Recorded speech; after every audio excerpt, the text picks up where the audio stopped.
हुण फनी खबरां तफसील दे नाल सुन सो। अज अम्मा मेरे को आखे बोझ मेरे हाथ दे विच क्या है। मैं आखे तेरे हाथ दे विच मेरा अब्बा है। कुछ लोग बेइज्जती करण को पहले इजाजत घिंदन। हाँ सी बुरा न लगे तो फलानी गाल कर सकदू। नवे नौजवान शादी तू पहले आदन तू है तो मैं हाँ, शादी तू बाद आदन आज तू रास या मैं रास हाँ। अजकल दे निकड़े बाले को अक्सर लोग टच मोबाइल घिना दितन।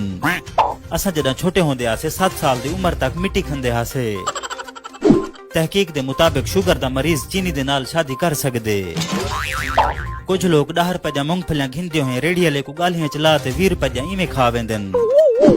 अज मैं धामण वेंदा पे हम अब्बे आके धामण वेंदा पे मोबाइल ते रखी वन। मैं आखे जे तक बाल्टी ना भरी से ओ तक मैं क्या करे सा। खिलो वसो खुश वसो खरीदा जिथा थी मैं को दसो। वीडियो को शेयर करो, इन्हें खबर नाल में को दियो इजाजत। खैरू वे।